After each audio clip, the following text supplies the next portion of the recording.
윤병세 외교부 장관이 한일 수교 50주년 등을 기념해서 방일을 합니다.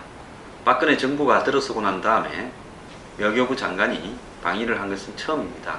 그만큼 한일 간의 과거사 문제로 굉장히 긴장 경색되어 왔습니다. 지금 이 한일 관계는 미국 측의 중재하에 서로 간의 위안부 문제 등을 해결하기 위해서 물밑에서 굉장히 많은 접촉이 있는 걸로 보입니다. 일본 측에서도 이 총리 특사인 국가안보국장이 방한을 한다고도 합니다. 자, 이제 위안부 문제. 1945년에 일본의 패전 그리고 한국의 해방이 오고 난 뒤에 지금 70년입니다. 70년이 지났음에도 과거사 문제로 일본이 끌어오고 있는 행태는 매우 잘못된 행태입니다. 특히 이 극적인 피해자로서 고생을 한 위안부 할머니들의 문제에 대해서 일본이 사실관계를 인정하고 배상을 하는 문제가 가장 현안이 되어 있는데요. 이 중요한 것은 법적인 책임을 지는가 하는 여부입니다. 그런데 70년이 지나서 당시에 이 일에 관여했던 사람이 전원 사망한 일에 대해서 실질적으로 법적인 책임을 묻는다는 것이 현실적으로 가능한가? 자, 법적인 책임이 없다면 일본 정부가 공식적으로 과거사의 위안부 문제에 대해서 잘못을 인정하고 그냥 배상을 하겠다, 이렇게 하면 끝날 문제이지만은 일본은 도의적인 사과, 즉 개인적 차원에서의 사과와 금전 지급은 할 수 있지만은 정부 차원에서 공식적인 이런 인정을 하는 부분은 곤란하다. 그렇게 해서 지금 한일 간에 문제가 되어 왔습니다. 그런데 최근에 이 위안부 할머니들이 관계자 처벌 문제에 대해서 그것은 뭐 뺄 수도 있다라고 하면서 이 탄력성이 있고 융통성이 있는 태도로 전환하자, 이 위안부 문제 해결이 지금 한일 관계에서 물밑에서는 상당히 급진전되고 있는 게 아닌가, 상당한 어떤 입장이 우리 쪽에 전해왔으니까 윤병세 장관이 방일을 한 걸로 보입니다. 며칠 후에는 한일 수교 50주년 기념 행사가 서울과 동경에서도 열립니다. 여기에 각각 자국의 정상들이 리셉션장에 방문을 하지 않겠나 예측도 되어 왔지만은 그러지는 못할 걸로 보입니다. 자, 이제 일본 정부는 위안부 문제와 같은 과거사 문제에 대해서 실질적으로 현재 생존해 있는 위안부 할머니들이 안심할 수 있는 수준에서 과거사 문제를 매듭을 짓고 그 다음에 배상을 하고, 한국 정부는 이 문제에 대해서 재론 삼론하지 않고 깔끔하게 매듭을 지음으로써 새로운 미래의 역사를 향해서 한일 관계가 진전되어 가야 될 거라고 보입니다.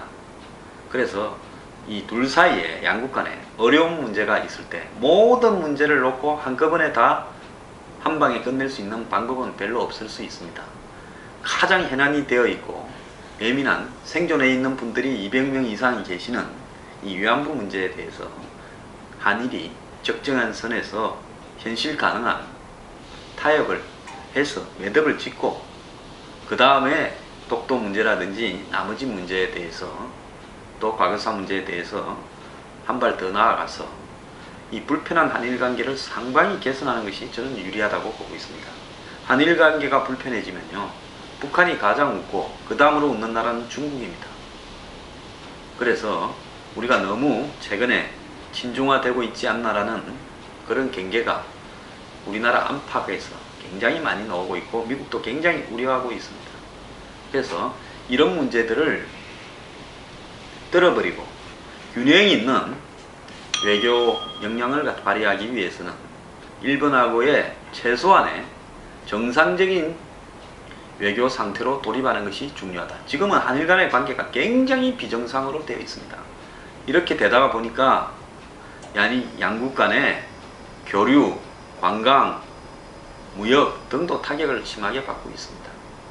더 나아가서 한미일 삼각 안보 구도 자체가 기본적으로 토대에서 흔들리고 있습니다. 이 틈을 북한이 파고들어서 교란하고 있습니다. 미국은 동북아시아의 비대칭 전력을 보완하기 위해서 일본의 군사력을 이용해서 중국과 북한을 견제하려고 하고 있고, 유사시에는 오키나와에 있는 미군 기지가 한국을 지원할 수 있는 물류, 병참 지원 기지가 될 것입니다. 이런 상황에서 일본 정부의 동의 없이 미국이 과연 오키나와 기지를 통해서 한국을 지원할 수 있을 것인가? 상당히 문제가 있을 수 있습니다.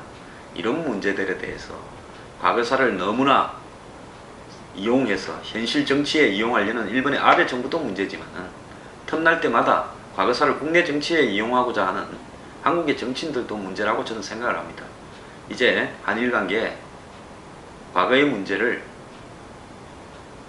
서로 간에 적절한 선에서 피해자의 동의를 받아서 끝내고 미래로 향해서 나아갈 때입니다.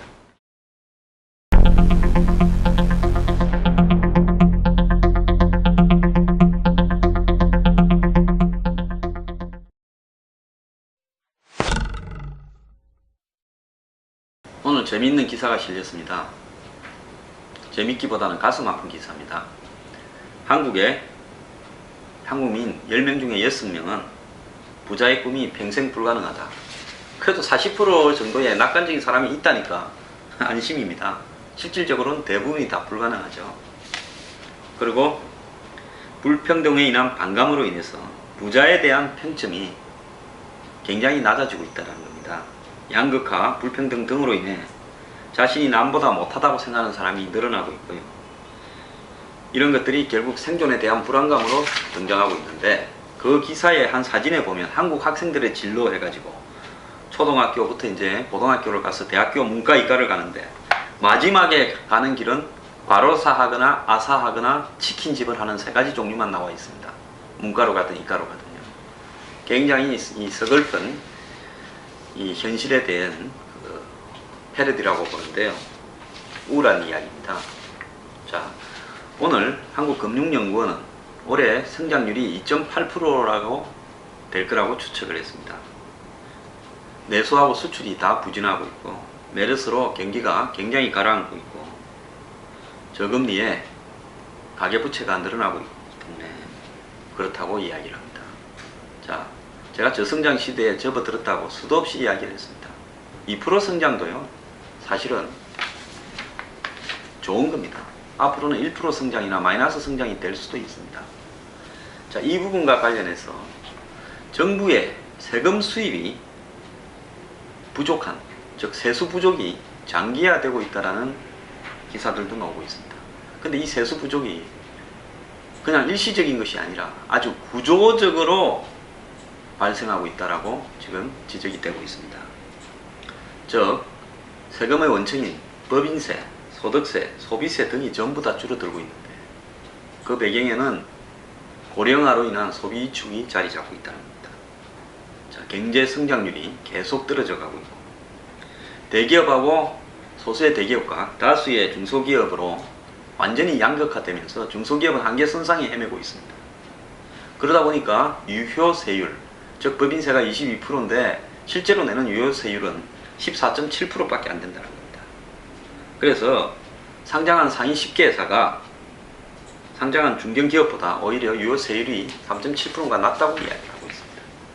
즉, 세율은 있지만은 각종 면세, 감세 등으로 인해 가지고 실제로 세금을 내는 비율은 점점 줄어들고 있다는 겁니다. 자, 빠져나갈 사람 다 빠져나가고 있다는 이야기죠. 실제 세금을 많이 내야 될 사람이 잘 빠져나가고 있다는 이야기입니다.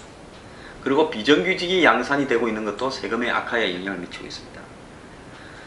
청년 실업 등으로 이 소득세의 기반이 굉장히 약화되고 있다. 비정규직이 벌어봤자 얼마 벌겠습니까? 세금 낼 돈이 별로 없을 겁니다. 벌은 돈 중에서요. 그러다 보니까 순재산 소득은 점점 줄어들고 있고요. 근로세가 결국 세금의 주가 되고 있다는 겁니다. 그 다음에 가계 살림이 점점 악화되고 가처분 소득이 낮다 보니까 소비가 줄어들고 있다는 겁니다. 그래서 성장률 둔화와 양극화가 결국 중소기업을 위축시키고 서비스 산업의 생산성이 계속 떨어지면서 제조업의 고용이 굉장히 악화되고 있습니다. 질 낮은 고용들이 늘어나고 있다. 그래서 비정규직과 청년 실업자가 폭증하고 있다. 이것은 결국 일본식 장기 불황으로 가고 있던 행태와 똑같다는 겁니다. 일본이 가계가 가처분 소득이 계속 줄어들다 보니까 이게 고령화의 현상에서 비롯된 겁니다. 저성장 저물가 그리고 세금 수입이 들어올 수 있는 여건이 악화되고 결국 저소득층이 고착화되는 이런 것이 일본의 장기 불황의 패턴입니다. 한국도 정확하게 5년에서 10년 차이를 두고 일본의 장기 침체를 따라가고 있습니다. 이제 아마 정부가 세금 수입이 부족해서 예산을 세우기가 어려울 상황이 곧 도래할 겁니다. 일본도요. 정부 한 해 예산 중에서 30~40%가 국가 부채에 대한 이자로 들어가 버립니다. 그런데도 점점 국가 부채는 늘어나고 있습니다. 앞으로 세금 수입이 부족하면 정부가 국채를 발행해서 부족한 세금 수입을 빚으로 메꿔야 되는 상황이 보편화될 겁니다. 자, 대한민국의 경제 앞으로 이대로는 지탱할 수 없습니다. 극적인 돌파구가 필요한 상황입니다.